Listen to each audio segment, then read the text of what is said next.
Oke, selamat pagi Mas Faris, selamat pagi teman-teman.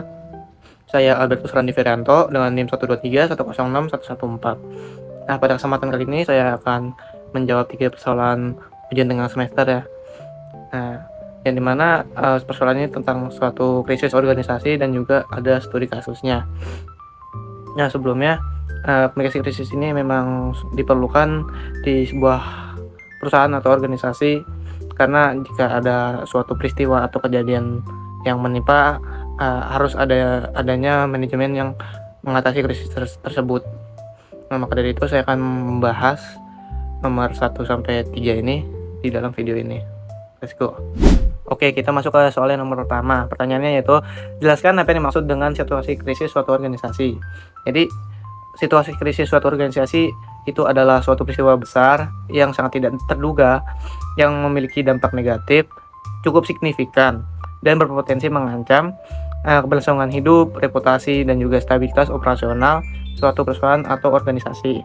Nah, menurut pakar komunikasi krisis ini yang bernama Kathleen Fernbanks tahun 2016 dalam bukunya Crisis Communication, krisis ini didefinisikan sebagai sebuah peristiwa berat yang tidak terduga yang berpotensi berdampak negatif serta dapat merusak organisasi maupun pemangku kepentingannya secara serius. Nah, dan juga krisis ini biasanya dipicu oleh 2 faktor, yaitu faktor internal dan juga faktor eksternal. Nah, faktor internal ini adanya kecurangan manajemen, kegagalan sistem, dan juga dari pokoknya yang dari dalam suatu perusahaan itu yang mengancam. Dan juga faktor eksternal itu ada bencana alam dan juga perubahan regulasi sistem atau kegagalan sistem.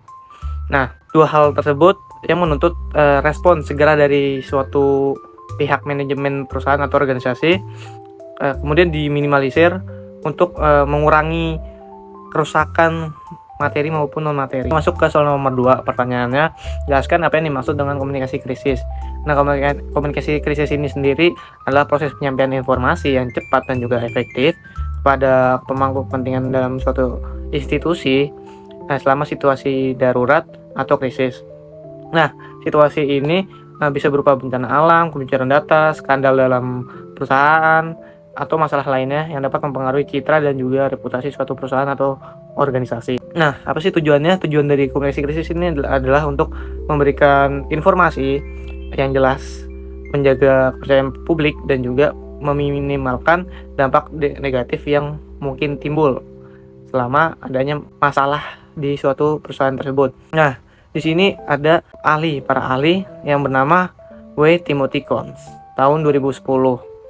Dalam bukunya The Handbook of Crisis Communication itu menjelaskan bahwa komunikasi krisis adalah pengumpulan, pengolahan, dan juga penyebaran informasi yang diperlukan untuk menangani suatu situasi krisis. Komunikasi krisis ini bukan sekedar taktik membela diri, melainkan suatu strategi untuk mengelola persepsi publik.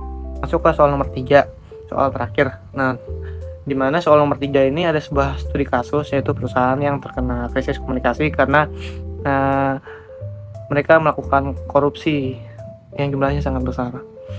Nah, di sini soalnya Coinworks Vintage Peer-to-Peer lending yang dirintis sejak 2016, yang dimana bos Coinworks tersebut ditahan diduga memanipulasi kredit sebesar 600 miliar rupiah. Nah, di balik kasus tersebut sebanyak 94 nasabah mengaku mengalami kerugian hingga 40 miliar rupiah setelah tergiur janji pengembalian dana dan bunga sebesar 5% per tahunnya. Nah, lalu dari studi kasus data saya akan menjawab 2 pertanyaan, yaitu bagaimana tipe krisis yang menimpa Coinworks tersebut dan juga bagaimana strategi yang dilakukan oleh Coinworks dalam menghadapi krisis ini. Oke, langsung aja ke jawaban yang poin pertama. Pertanyaan yang pertama, yaitu bagaimana tipe krisis yang menimpa Coinworks. Sebelumnya saya akan menjawab berdasarkan tipe dari teori SSCT itu. Nah, tipe dari respon suatu krisis dalam jurnal SSCT itu ada yang pertama victim cluster atau cluster korban, yang kedua accidental cluster atau cluster ketidaksengajaan, Dan yang ketiga, intentional cluster atau cluster kesengajaan. Nah, dari studi kasus yang telah saya bacakan tadi, Coinworks ini masuk ke dalam tipe intentional cluster. Kenapa intentional cluster? Karena krisis ini dipicu oleh yang mulanya bos yang ditahan akibat dugaan korupsi kredit fiktif dan juga manipulasi senilai 600 miliar rupiah.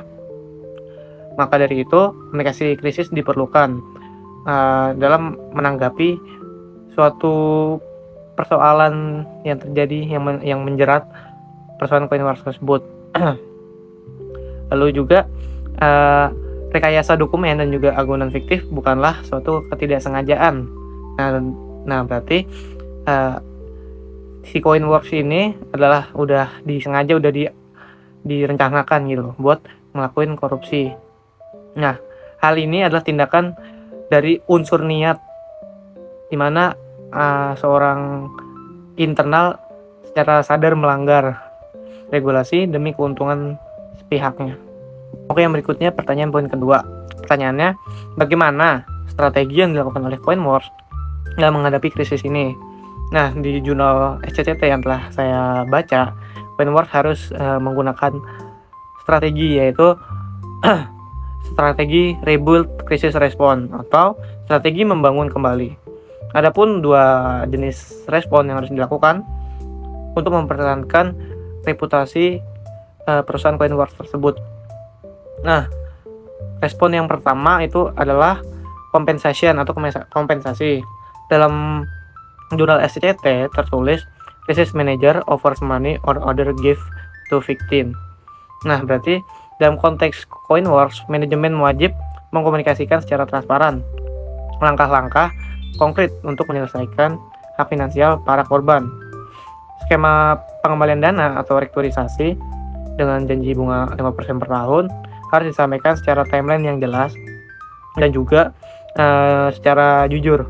Tak hanya itu, Coinworks harus menyediakan kompensasi nyata sebagai kunci utama untuk meredam tuntutan hukum dari 94 nasabah yang terdampak. Respon yang kedua itu adalah apologi atau minta maaf.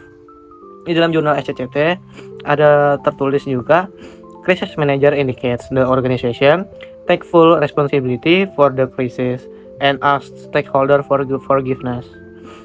Nah, di sini Coinworks melalui manajemen barunya harus tampil kepada publik untuk mengakui kegagalan sistem pengawasan internalnya tanpa melakukan pembelaan diri terhadap kesalahan mereka yang sebelumnya.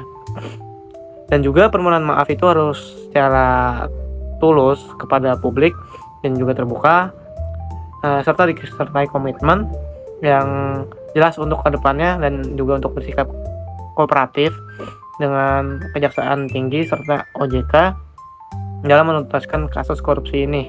Nah, oke, dari ketiga soal yang saya jawab sebelumnya, itu saya mendapatkan kesimpulan bahwa krisis yang dialami Coinworks ini merupakan krisis reputasi yang bisa dibilang cukup besar, cukup berat melalui teori SCCT. Penggunaan strategi rebuild melalui kombinasi antara permohonan maaf atau apologi dan juga pemberian hak finansial atau kompensasi adalah satu-satunya jalan untuk menyelamatkan eksistensi Coinworks di industri vintage nasional.